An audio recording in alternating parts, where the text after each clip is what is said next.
Aryan Khan ਨੂੰ ਜ਼ਮਾਨਤ ਮਿਲਣ ਤੋਂ ਬਾਅਦ ਸੁਪਰਸਟਾਰ ਸ਼ਾਹਰੁਖ ਖਾਨ ਵੀਰਵਾਰ ਨੂੰ ਆਪਣੇ ਵਕੀਲਾਂ ਦੀ ਟੀਮ ਨਾਲ ਮੁਸਕਰਾਉਂਦੇ ਨਜ਼ਰ ਆਏ।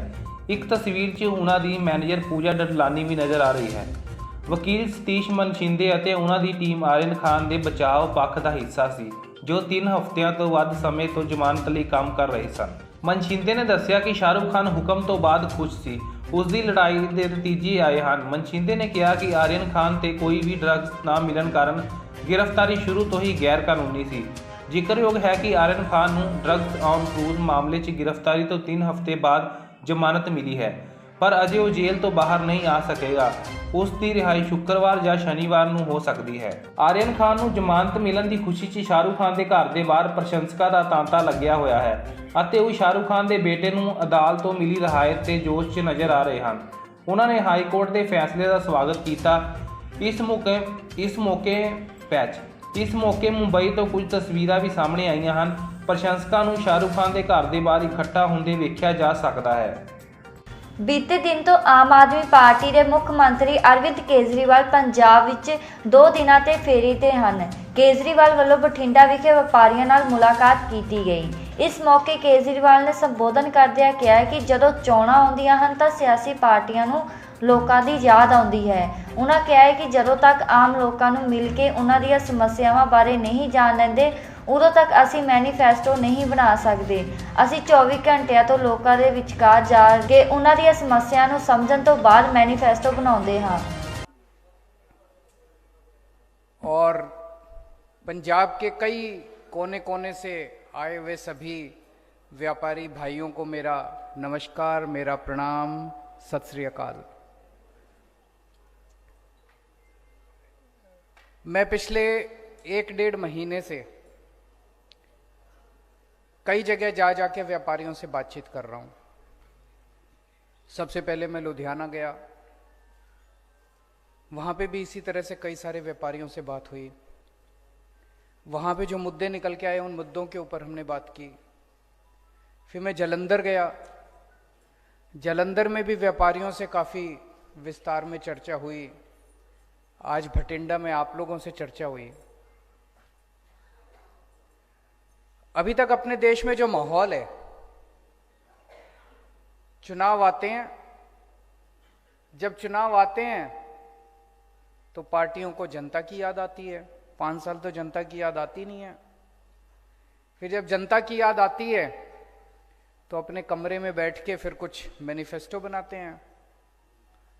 अभी मैं आपको अमन अरोड़ा जी ने बताया कि एक पार्टी ने मैनिफेस्टो बनाया, 13 पॉइंट लिखे हैं। उन्हें पता ही नहीं जनता को चाहिए क्या। हम भी बना सकते थे, हम भी बैठ जाते कमरे के अंदर और बना लेते, अपने 4-5 एमएलए को बिठा लेते, हम बैठ जाते और बना लेते। जब तक हम आपके बीच में आके आपसे समस्याओं के बारे में नहीं, और केवल समस्या नहीं, अपने को पंजाब को एक अलग लेवल पे ले जाना है, विकास के अलग लेवल पे ले जाना है अपने को, वो कैसे ले जाना है ये तो आप ही लोग बताओगे ना। मनीष सिसोदिया जी ने दिल्ली के अंदर स्कूल ठीक करे, हमारे सतेंद्र जैन जी ने दिल्ली के अंदर मोहल्ला क्लिनिक बनाए, सरकारी अस्पताल ठीक करे। कैसे करे? ऐसा थोड़ी कि हमको सब कुछ आता था, पर यह जरूर है कि हम 24 घंटे जनता के बीच में घूमते रहते हैं और हम उन लोगों को ढूंढते हैं जिनको ये काम आता है, उनके साथ बैठ के बनाते हैं। तो मैं शुक्रिया अदा करता हूं सतीश अरोड़ा जी का, करनैल सिंह जी का, प्रदीप बंसल जी का, तरसीम गर्ग जी का, राजेंद्र मित्तल जी का, अजय बंसल जी का। मैं उम्मीद करता हूं इन लोगों ने जो जो बातें कही वही मोटे मोटे तौर पे बाकी लोगों की भी बातें होंगी। मैं सारी नोट कर रहा था। सतीश अरोड़ा जी ने होटल इंडस्ट्री के बारे में बताया। 1700 होटल बैंकरप्ट हो गए, 2700 होटल बंद हो गए। कोरोना बहुत बड़ी महामारी थी जिसकी वजह से सारे बिजनेस पे असर पड़ा, उसका तो कुछ कर नहीं सकते थे, पूरी दुनिया के अंदर महामारी थी। लेकिन उस कोरोना की महामारी में जो जिम्मेदार सरकारें थी, जो सेंसिटिव सरकारें थी, उन्होंने अपने लोगों के साथ मिलकर उनका साथ दिया। दिल्ली के अंदर जिस तरह से 24 घंटे हमने जनता का साथ दिया, व्यापारियों का साथ दिया, जो लोग बीमार हो गए उनका साथ दिया, उसकी तारीफ सारे मुल्क में हो रही है।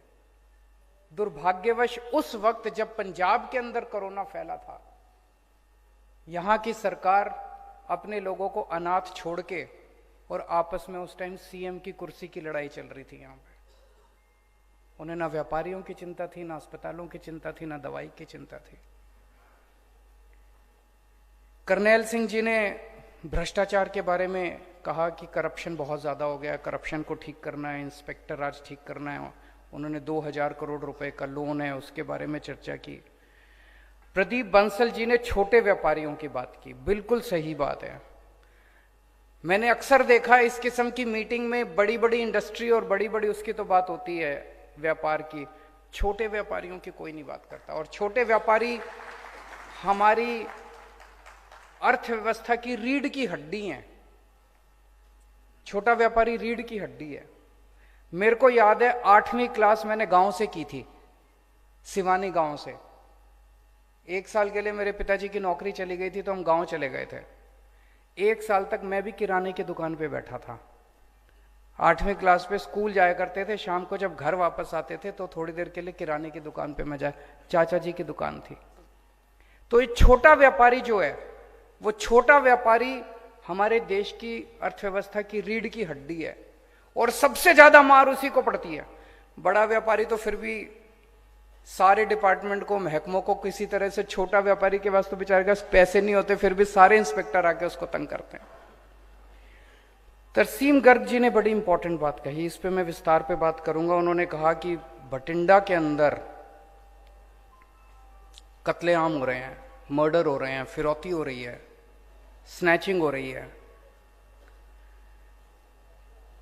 पूरी तरफ डर का माहौल है। इसके ऊपर मैं थोड़ा सा डिटेल में बात करूंगा। राजेंद्र मित्तल जी ने कॉटन के व्यापारियों की बात करी। 400 मिल होती थी पहले, अब केवल 40 रह गई हैं। और अजय बंसल जी ने भी वही कहा कि पहले एग्जिस्टिंग इंडस्ट्री को तो बचा लो, जो भी आता है। मैं ये बड़ी अच्छी बात आज निकल के आई है, किसी भी मुख्यमंत्री को देख लो देश भर में, वो बड़े बड़े सम्मेलन करते हैं, उसमें बड़े बड़े इंडस्ट्रियलिस्ट को बुलाते हैं, बड़े बड़े साहूकारों को बुलाते हैं और कहते हैं अब इतने करोड़ का इन्वेस्टमेंट होएगा। अरे जो इन्वेस्टमेंट हो गया उसको तो बचा लो। नहीं, जो इंडस्ट्री लगी हुई है, दुकानें लगी हुई हैं, वो तो उजड़ रही हैं, वो तो पंजाब से उठ उठ के दूसरे राज्यों में जा रही हैं। जो इंडस्ट्री यहां लगी थी अब वो उठ उठ के दूसरे राज्यों में जा रही हैं, वो तो बच नहीं रही, वो तो बंद होती जा रही हैं, और हम नई इंडस्ट्री की बात कर रहे हैं। अजय बांसल जी ने बड़ी अच्छी बात कही। उन्होंने कहा जी दिवाली आ गई और अब सारे इंस्पेक्टर अपनी दिवाली लेने पहुंच जाते हैं। ये दिल्ली में भी होता था। मेरे को याद है 2 साल पहले दिवाली के टाइम कई सारे व्यापारी हमारे पास आए, मैं और मनीष सिसोदिया जी थे। उन्होंने आके कहा जी आप कहते हो हमने इंस्पेक्टर आज खत्म कर दिया, ये दिवाली के टाइम पे आपके इंस्पेक्टर आ रहे हैं हमारे पास। तो हमने लिखित आदेश पारित कर दिया कि कोई भी डिपार्टमेंट का कोई भी अधिकारी किसी भी दुकान पे दिवाली के टाइम पे नहीं जाएगा। लेकिन ऑर्डर कौन मानता? ऑर्डर तो कोई मानता नहीं है। आप जितने मर्जी ऑर्डर पास कर दो, इंस्पेक्टर को दुकान में जाने से कौन रोक सकता है? तो उसी ऑर्डर में हमने लिखा कि अगर कोई आपके यहां अधिकारी या कोई इंस्पेक्टर आ जाए तो ये व्हाट्सएप नंबर है, दूर से उसकी फोटो खींच के इस पे व्हाट्सएप कर देना।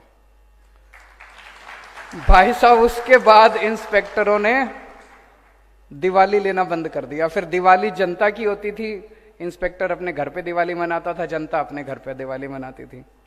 तो इंस्पेक्टर राज खत्म करना हमको आता है और इंस्पेक्टर राज खत्म करने की हमारी नीयत है, क्योंकि हमारी नीयत साफ है।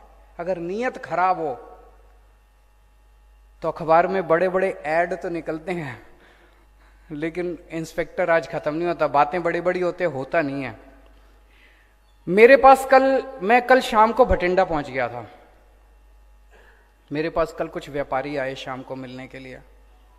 उन्होंने भी यही बात कही, बोले जी पिछले कुछ दिनों में 4 मर्डर हो चुके हैं भटिंडा में।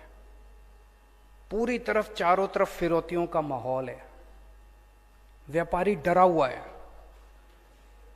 स्नैचिंग हो रही है। शाम अगर कोई घर से बाहर निकलता है तो चारों तरफ देखता है कि कोई मेरा पीछा तो नहीं कर रहा। एक जोजो टैक्स करके भी है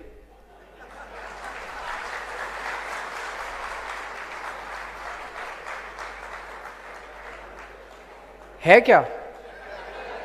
है।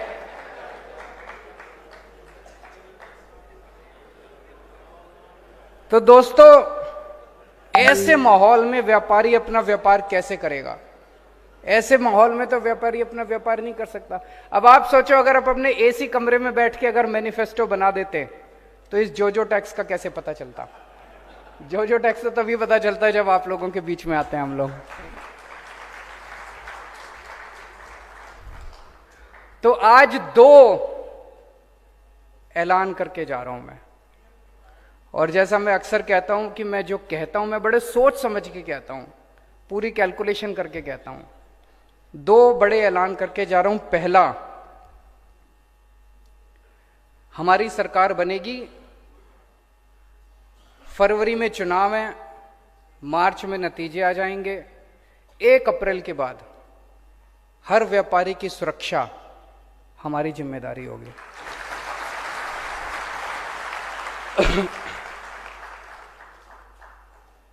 और आज आपको कहने के जा रहा हूं, उसके बाद डरने की जरूरत नहीं है। ऐसी व्यवस्था पैदा करेंगे, जैसा मैंने कहा, मनीष सिसोदिया जी ने बस व्हाट्सएप नंबर दे दिया, उस व्हाट्सएप नंबर को गाजीपुर ਬਾਰਡਰ ਖੋਲ੍ਹਣ ਤੋਂ ਬਾਅਦ ਕਿਸਾਨ ਆਗੂ ਰਕੇਸ਼ ਟਕੈਤ ਨੇ ਕਿਹਾ ਕਿ ਦੇਸ਼ ਦੇ ਕਿਸਾਨ ਨੇ ਕਦੇ ਵੀ ਬਾਰਡਰਾਂ ਨੂੰ ਬੰਦ ਨਹੀਂ ਕੀਤਾ। ਇਹ ਬਾਰਡਰ ਤਾਂ ਸਰਕਾਰ ਨੇ ਬੰਦ ਰੱਖੇ ਸੀ ਤੇ ਹੁਣ ਸਰਕਾਰ ਖੁਦ ਹੀ ਖੋਲ੍ਹ ਰਹੀ ਹੈ। ਬਾਰਡਰ ਖੁੱਲ੍ਹਣ ਨਾਲ ਕਿਸਾਨ ਅੰਦੋਲਨ ਨੂੰ ਫਾਇਦਾ ਹੋਵੇਗਾ ਤੇ ਹੁਣ ਉਹਨਾਂ ਦੇ ਟਰੈਕਟਰ ਸਿੱਧਾ ਸੰਸਦ ਤੱਕ ਜਾ ਸਕਣਗੇ। ਸਰਕਾਰ ਨੇ ਕਾਨੂੰਨ ਬਣਾਇਆ ਹੈ ਤੇ ਕਿਸਾਨ ਕਿਤੇ ਵੀ ਫਸਲ ਵੇਚ ਸਕਦੇ ਹਨ। ਹੁਣ ਕਿਸਾਨ ਆਪਣੀ ਫਸਲ ਸੰਸਦ ਵਿੱਚ ਹੀ ਵੇਚਣਗੇ ਤੇ ਆਪਣੇ ਟਰੈਕਟਰ ਟਰਾਲੀ ਆਟਾ ਚੱਕੀ ਨਾਲ ਲੈ ਕੇ ਜਾਣਗੇ। रहा और हम भी दिन की क्या घटनाक्रम दिन में हुआ उसको देखते रहे कि ये हो क्या रहा है। कभी बॉर्डर खोलने की बात करते हैं, कभी जेसीबी बड़ी बड़ी मशीनें लगा के दिखाने की कोशिश करते हैं, कभी ये एलिगेशन लगाते हैं। आज इन्होंने कि वहाँ का बॉर्डर खोल दिया। कुछ मीडिया के लोग इसको बहुत बढ़ा चढ़ा कर दिखाते रहेंगे कि बॉर्डर खोलने जा रहे, ये करा जा रहा। हमने ये कहा कि संयुक्त मोर्चे को हम बताएंगे कि कहाँ कहाँ के बॉर्डर खोले गए और संयुक्त मोर्चा तय करेगा। बॉर्डर खुलेगा तो सबसे पहले जाने वाले लोग तो दिल्ली में किसान हैं जिनकी फसलें नहीं कहीं बिखरी,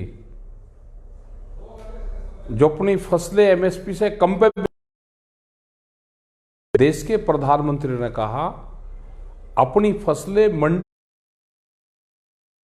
के बाहर कहीं पे भी, वहां पे उसकी कुटाई की मशीन लेकर जाएंगे, वहीं कूट के दिल्ली के लोगों को तो बिल्कुल ताज़ा धान मिलना चाहिए। आटा चक्की जाएगी, ट्रैक्टर के पीछे लग जाती है, बहुत बढ़िया टेक्नोलॉजी आजकल तो, वहीं आटा बिल्कुल ताज़ा पीस कर जाएगा।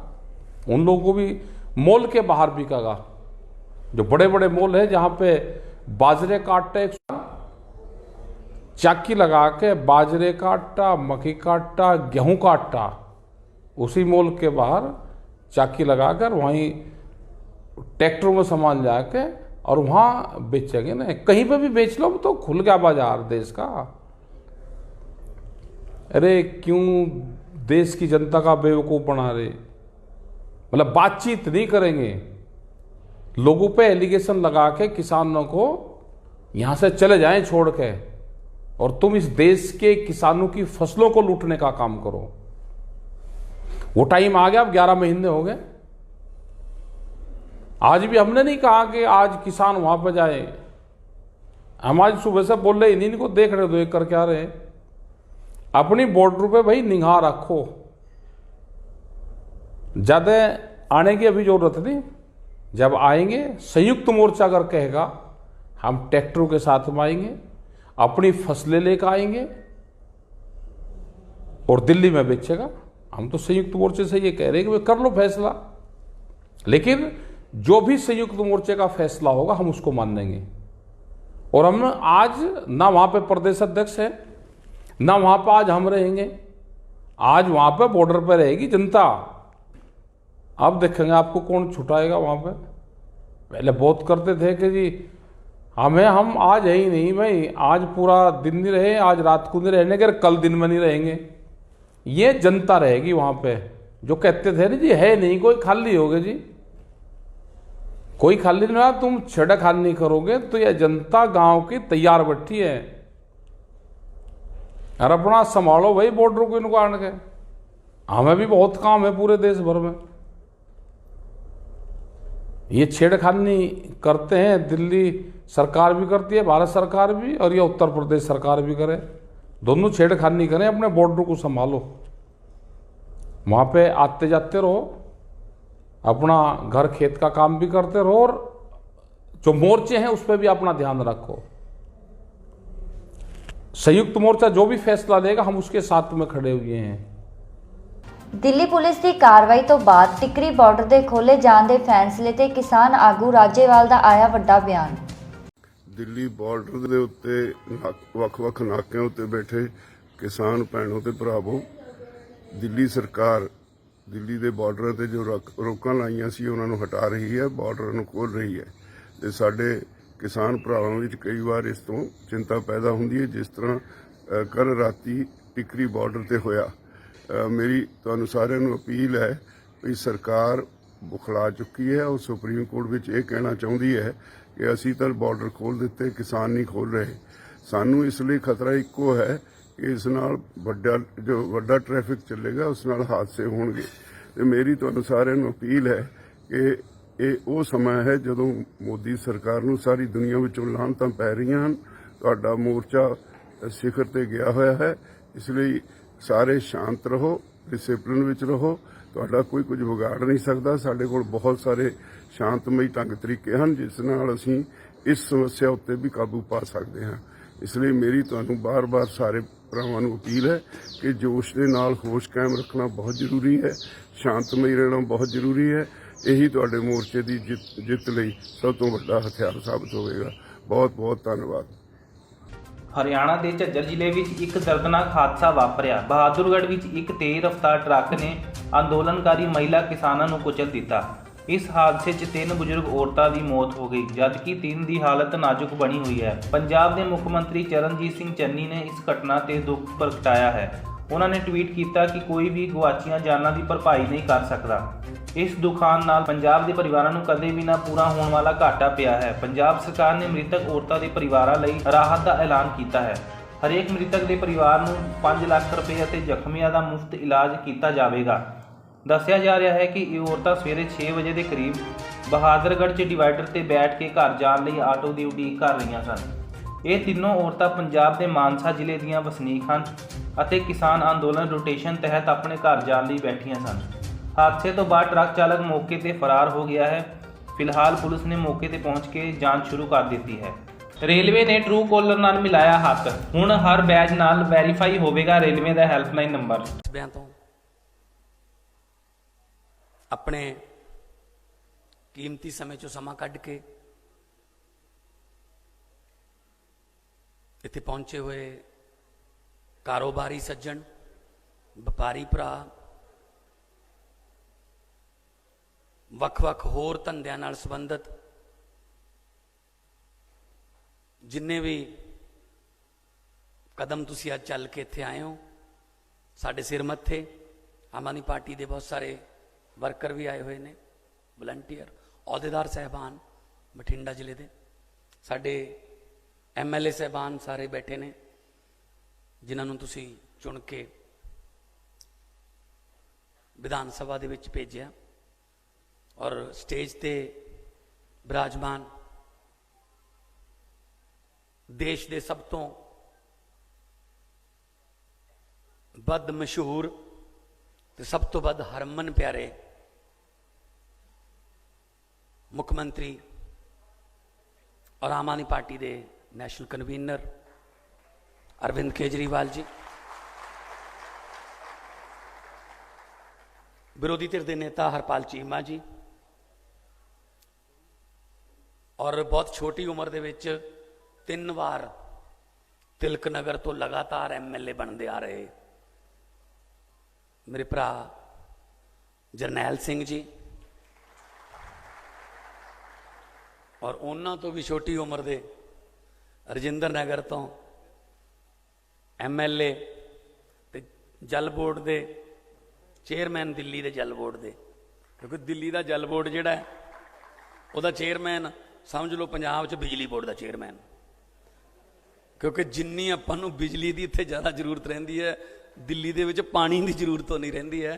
सो बहुत औखा महकमा है, बहुत गालां खाण वाला महकमा है कि साडे इत्थे पानी का टैंकर नहीं पहुंचा, साडे पाइपां नहीं पईयां, साडी टूटी लीक हो गई साडा, पर फिर भी बहुत वधिया तरीके नाल जल बोर्ड नूं चला रहे ने मेरा वीर राघव चड्डा। सारिਆਂ ਦਾ मैं बहुत धन्नवाद करदा। सब तो पहला मेरे वालों सत श्री अकाल, नमस्कार, वाहिगुरू जी का खालसा, वाहिगुरू जी की फतेह। बठिंडे दे विच अज आए हैं, कल मानसा सीगे, असी कोई चुनावी दौरा नहीं कर रहे, असी सुखबीर बादल वांगू 100 रैलियां करांगे, वो नहीं कर रहे। असी तां लगभग इत्थे 70% बंदे वो ने जिहड़े कदे भी किसी पोलीटिकल रैली च नहीं जाते, क्योंकि अपना काम कार करते हैं। हाँ, जे उन्होंने बुला लिया जाए, उन्होंने गल कर ली जाए कि तुहाडे मसले की ने, तुसी की चाहुंदे हो कि सरकार तुहाडे लई की करे, तां ओह जिवें अज आए ने बड़े चाअ नाल आउंदे ने कि सानू किसी ने पुछया तो है, नहीं तो कोई पुछदे ही नहीं, आप बोल के चले जाते ने, सुनते नहीं हैगे, सुनाउंदे ने नरेंद्र मोदी वांगू। थोड़े मन की बात थोड़ी सुनता है, महीने के आखिरी एतवार को आपदे मन की बात करता है। रेडियो तो किहड़ा उहदे नाल गलबात कर सकते हैं, रेडियो तो चली जाऊगा, ना बोल सकते हैं उहदे नाल भी, आ गल नहीं हैगी ना, जो कहता कहता। बई व्यापारी जिहड़ा है, मैं व्यापार नाल संबंधित गल्लां करूंगा कुछ। मेरा हलका है ये, मेरा इलाका है, मेरी बोली सांझी है, मेरा पानी पत्तना का सांझा है अपना।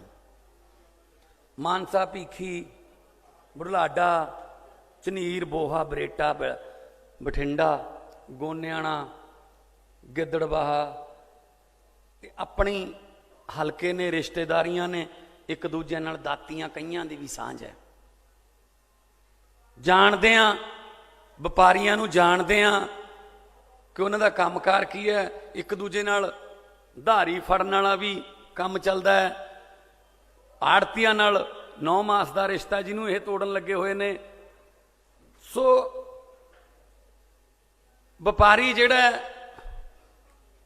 वो लीडरां कोले कदों जांदा है? व्यापारी लीडरां कोले,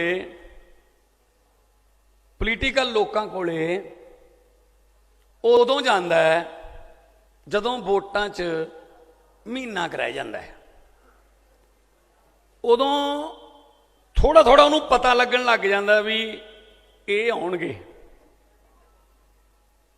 पर उन्होंने नाल शक भी हुंदा है की पता अजकल मशीनां च की हुंदा है, ये भी आ सकते ने। वो फिर 2 लाल रंग दियां थैलियां, लाल रंग दियां थैलियां वो दोनों को ही लै जाता है। उस पैसे हुंदे ने, ਲੱਖਾਂ रुपये हुंदे ने, ਉਹਦੀ ਆਪਦੀ ਮਿਹਨਤ ਦੀ ਕਮਾਈ ਦੇ।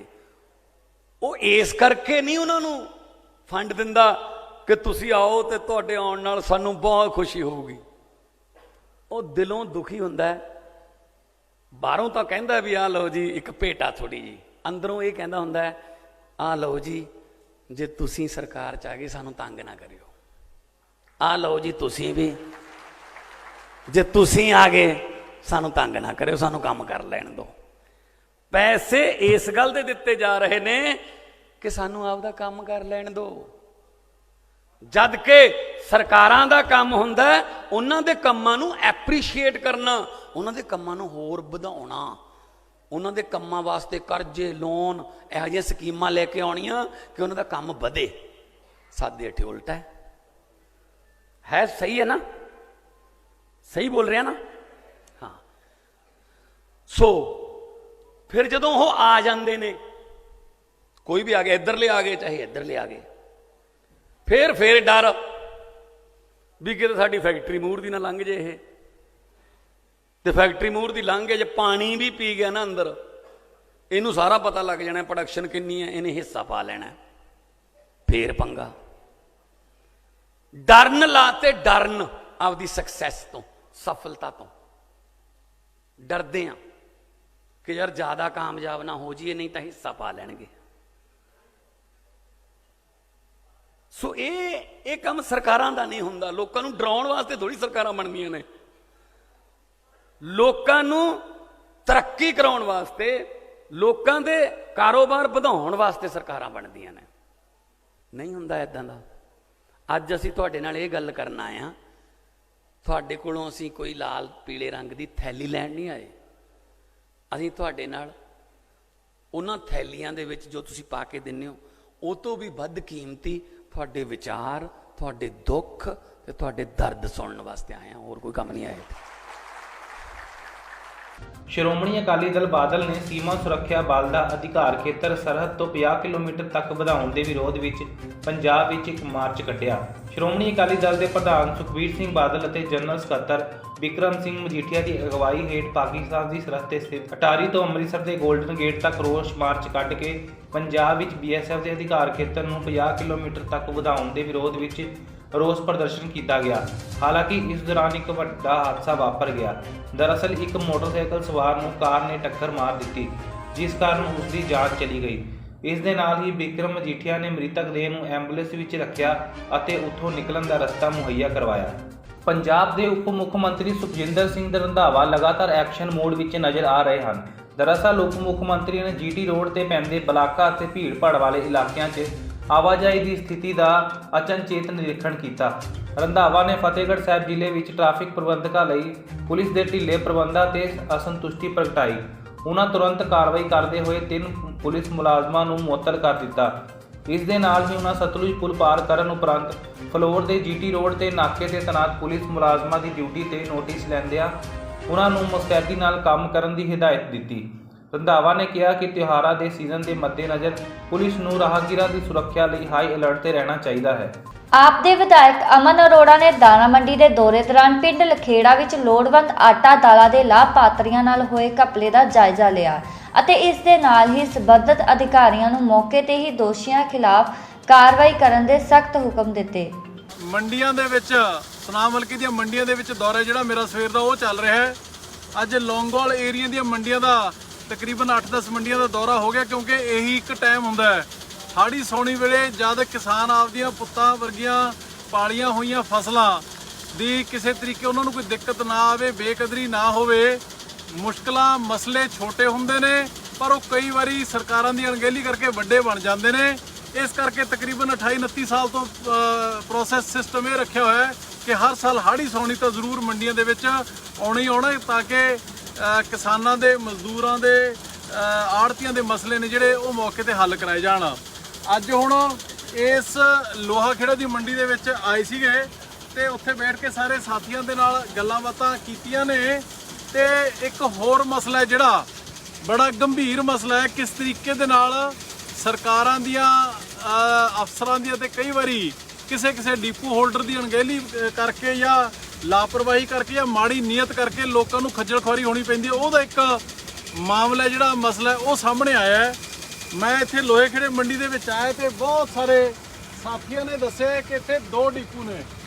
2 ਡੀਪੂ ਨੇ, 2 ਨੇ। ਇੱਕ ਡੀਪੂ ਹੈ ਤਲਵਿੰਦਰ ਸਿੰਘ ਜੀਆਂ ਦਾ, ਉਹਨਾਂ ਦਾ ਤਾਂ ਕੰਮ ਕਹਿੰਦੇ ਠੀਕ ਹੈ, ਰੈਗੂਲਰਲੀ ਉਹ ਜਿਹੜਾ PDS ਦੇ ਤਹਿਤ ਅਨਾਜ ਆਉਂਦਾ ਉਹ ਵੰਡ ਦਿੱਤਾ ਜਾਂਦਾ। ਪਰ ਦੂਜਾ ਇੱਕ ਡੀਪੂ ਹੋਲਡਰ ਹੈ ਪ੍ਰਵੀਨ, ਉਹ ਕੀ ਕਰਦੇ ਨੇ ਕਿ ਆਹ ਪਰਚੀ ਕੱਟ ਦਿੰਦੇ ਨੇ 19 ਤਾਰੀਖ ਦੀ ਪਰਚੀ ਹੈ ਨਾ ਬਾਬਾ ਜੀ ਉਰਾਓ ਕੀ ਨਾਂ ਹੈ ਤੁਹਾਡਾ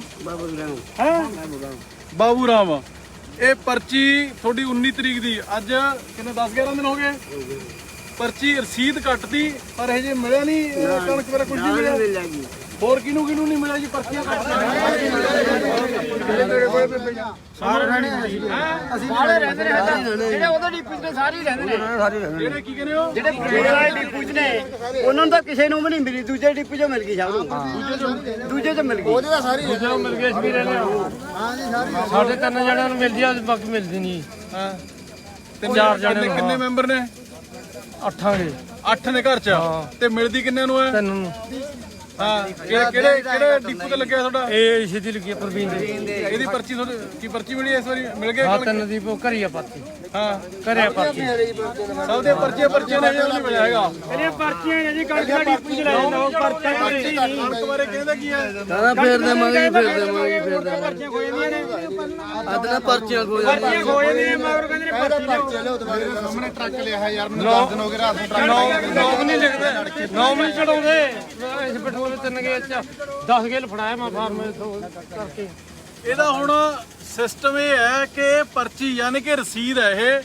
ਕਿ ਪੰਜਾਬ ਸਰਕਾਰ ਦੀ ਮੋਹਰ ਲੱਗੀ ਹੋਈ ਹੈ ਉੱਪਰ ਰਸੀਦ ਲਿਖਿਆ ਹੋਇਆ ਹੈ ਕਿ ਇਹ ਇਸ ਤਰੀਕ ਨੂੰ ਇੰਨੀ ਕਣਕ ਤੇ ਇਹਦੇ ਟੋਟਲ ਅਮਾਉਂਟ ਹੈ ਜਿਹੜੀ ਉਹ ਇੰਨੀ ਰਿਸੀਵ ਹੋ ਗਈ ਇਹ ਨੀਚੇ ਲਿਖਿਆ ਜਾਗੋ ਗ੍ਰਾਹਕ ਜਾਗੋ ਤੇ ਆਪ ਹੀ ਸਰਕਾਰ ਹੈ ਜਿਹੜੀ ਲੋਕਾਂ ਨਾਲ ਧੱਕਾ ਧੋਖਾ ਜਿਹੜਾ ਉਹ ਕਰਨ ਲੱਗੀ ਹੋਈ ਹੈ ਹੁਣ ਮੇਰੀ ਪੰਜਾਬ ਸਰਕਾਰ ਦੇ ਫੂਡ ਐਂਡ ਸਪਲਾਈਜ਼ ਮਹਿਕਮੇ ਮੰਤਰੀ ਜੀ ਨਾਲ ਭਾਰਤ ਭੂਸ਼ਣ ਆਸ਼ੂ ਜੀ ਨਾਲ ਵੀ ਇਹ ਮਸਲਾ ਚੱਕਣ ਜਾ ਰਿਹਾ ਤੇ ਜ਼ਿਲ੍ਹੇ ਦੇ ਔਰ ਪੰਜਾਬ ਦੇ ਫੂਡ ਐਂਡ ਸਪਲਾਈਜ਼ ਡਿਪਾਰਟਮੈਂਟ ਦੇ ਅਫਸਰਾਂ ਨੂੰ ਬੇਨਤੀ ਕਿ ਜਿਹੜੀਆਂ ਠੱਗੀਆਂ ਠੋਰੀਆਂ ਜਿਸ ਕਿਸੇ ਦੇ ਇਲਾਕੇ ਦੇ ਵਿੱਚ ਵੀ ਚੱਲ ਰਹੀਆਂ ਨੇ ਗਰੀਬਾਂ ਦੇ ਨਾਲ ਲੋੜਵੰਦਾਂ ਦੇ ਨਾਲ ਇਹਨੂੰ ਇਮੀਡੀਏਟਲੀ ਬੰਦ ਕਰ ਦਿਓ ਨਹੀਂ ਇਹਨਾਂ ਠੱਗੀਆਂ ਠੋਰੀਆਂ ਦਾ ਭੁਗਤਾਨ ਹੈ ਜਿਹੜਾ ਉਹ ਕਰਨਾ ਆਉਣ ਵਾਲੇ ਸਮੇਂ 'ਚ ਔਖਾ ਹੋ ਜਾਊਗਾ ਜਿਹੜੇ ਕੋਈ ਠੱਗੀ ਠੋਰੀ ਚਾਹੇ ਅਫਸਰ ਨੇ ਚਾਹੇ ਮੁਲਾਜ਼ਮ ਨੇ ਤੇ ਚਾਹੇ ਕੋਈ ਡੀਪੂ ਹੋਲਡਰ ਨੇ ਲੋਕਾਂ ਦੇ ਨਾਲ ਜਿਹੜਾ ਕੋਈ ਇਹੋ ਜਿਹੀ ਠੱਗੀ ਠੋਰੀ ਲਾਉਂਦੇ ਨੇ ਸੋ ਇਹ ਚੀਜ਼ ਜਿਹੜੀ ਬਿਲਕੁਲ ਬਰਦਾਸ਼ਤ ਨਹੀਂ ਕੀਤੀ ਜਾਊਗੀ ਕਿਉਂਕਿ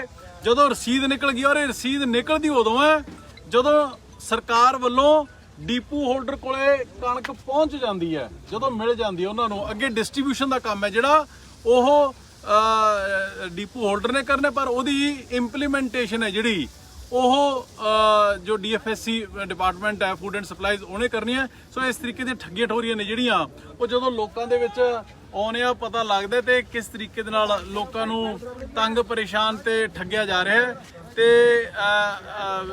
ਜਿਹੜੇ ਭਾਰਤ ਭੂਸ਼ਣ ਆਸ਼ੂ ਨੇ ਮਿਨਿਸਟਰ ਉਹਨਾਂ ਨਾਲ ਵੀ ਇਹ ਮਸਲਾ ਚੱਕਾਂਗੇ ਪਰ ਇਹ ਇਸ ਤਰੀਕੇ ਦੀ ਜੇ ਕੋਈ ਹੋਰ ਠੱਗੀ ਠੋਰੀ ਕੋਈ ਲੋਕਾਂ ਦੇ ਨਾਲ ਧੱਕਾ ਇਲਾਕੇ ਦੇ ਕਿਸੇ ਪਿੰਡ ਦੇ ਵਿੱਚ ਕਿਸੇ ਵੱਲੋਂ ਵੀ ਕੀਤਾ ਜਾਂਦਾ ਤੇ ਕਿਰਪਾ ਕਰਕੇ ਸਾਡੇ ਧਿਆਨ ਦੇ ਵਿੱਚ ਲੈ ਕੇ ਆਓ ਤਾਂ ਕਿ ਇਸ ਠੱਗੀ ਠੋਰੀ ਨੂੰ ਬਿਲਕੁਲ ਬੰਦ ਕੀਤਾ ਜਾਵੇ ਤਾਂ ਲੋਕਾਂ ਦੇ ਨਾਲ ਇਹ ਕੰਮ ਨਹੀਂ ਚੱਲਣ ਦੇਣਾ ਹੈਗਾ ਭਾਈ ਬੋਰੀਆਂ ਜੀ ਸਾਡੇ ਧਰੀ ਦੀ ਗ੍ਰੰਥ 2-3 ਸਾਲ ਹੋ ਗਏ ਕਣਕ ਡੀਐਫਸੀ ਨੂੰ ਭਾਈ ਬੋਰੀਆਂ ਉਹਦੀ ਫੈਕਟਰੀ ਚ ਲਗਾਇਆ ਡੀਐਫਸੀ ਨੰਬਰ ਨਵੇਂ ਆਏ ਨੇ ਨੰਬਰ ਭੇਜ